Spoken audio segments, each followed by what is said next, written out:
The millionaire laughed the kind of laugh that fills a room and crushes a soul at the same time.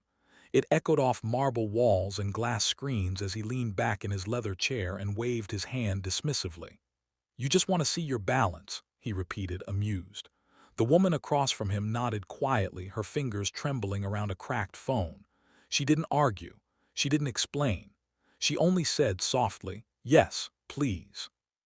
He smirked and turned the screen toward her, already bored, until the color drained from his face and the room went so silent you could hear a heartbeat shatter. People often mistake silence for weakness. That was the first mistake Adrian Wolfe ever made about Mara Ellison. Mara stood in the glass-walled office of Wolfe Capital, a place where dreams were either funded or destroyed with a signature. She didn't belong there, or at least that's what everyone believed. Her coat was worn thin at the elbows, her shoes scuffed, her hair pulled back not in style but necessity. She had waited 3 hours just to be laughed at in 30 seconds. Adrian Wolfe was everything the world admired and secretly resented. Self-made millionaire before 40, sharp jaw, sharper tongue, and a reputation for spotting desperation from a mile away. He built an empire on numbers, instincts, and never believing a word that didn't come with proof. When Mara walked in asking for a meeting with no assistant, no lawyer, no pitch deck, he already knew how it would end. "So," he said, glancing at her one-page form, "you want access to an account registered under your name. No deposits in years. No activity. And no explanation," he chuckled. "Do you know how many people come in here hopping for miracles?" Mara swallowed. Her throat burned, not from fear but from memory. She remembered hospital corridors that smelled like bleach and grief. She remembered nights choosing between gas money and groceries. She remembered promises made to a man who died believing in her. "I'm not asking for a miracle," she said. "I just want to see my balance." That was when Adrian laughed, not cruelly worse, casually, as if she were an amusing interruption between important calls. He gestured to the massive screen on the wall.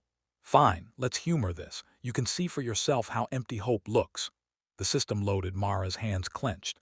She wasn't praying for riches. She was praying for truth. Because 15 years ago, when she was barely 20 and deeply in love, someone had told her to trust the future even if she never saw it. The screen flickered. Numbers began to load. Adrian leaned forward. His smile froze. Because the balance wasn't zero, it kept counting. The room changed the moment the final number settled on the screen, 7 figures, then 8. Then more zeros than Adrian had seen attached to a single private account in years. His breath caught. The laugh that once filled the room vanished, replaced by a sharp, disbelieving silence.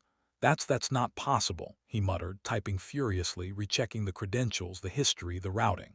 The account wasn't new. It was old, older than his company. Quietly compounding, untouched, growing through long-term investments so carefully planned they bordered on genius. Mara sat down slowly as if her legs had finally given permission. Tears welled, not from shock but from release. "It is," she whispered. "He said it would be." Adrian looked at her then, not as a nuisance, not as a beggar, but as a mystery. "Who is he?" Mara exhaled.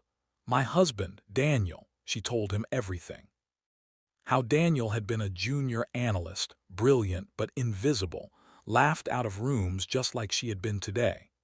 How he believed markets were predictable if you respected time more than ego. How, when he was diagnosed with an aggressive illness, he made one decision: to build something for her future in case he never saw it himself. "He told me not to touch it," she said, her voice shaking. "Not when things got hard, not when things got unbearable," he said. "One day, when you really need to know you'll be okay, go look. Just look." Adrian felt something unfamiliar tighten in his chest. He had built his life on winning, but here sat a woman who had endured, who had lost everything except trust. "You could have checked years ago," he said quietly. Mara nodded. "But if I looked before I was ready, it would have just been money. Today, it's his voice. It's proof he kept his promise." Adrian stood up slowly. The glass walls no longer felt like protection, they felt like confession. "I laughed at you," he said. "I was wrong." Mara met his eyes, not with anger but with calm. "You're not the first." The weeks that followed, Adrian changed. He didn't announce it, he didn't post about it, but people noticed. He listened longer, judged slower. He funded ideas that came with stories, not just spreadsheets.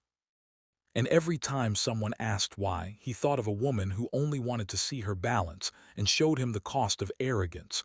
Mara didn't disappear.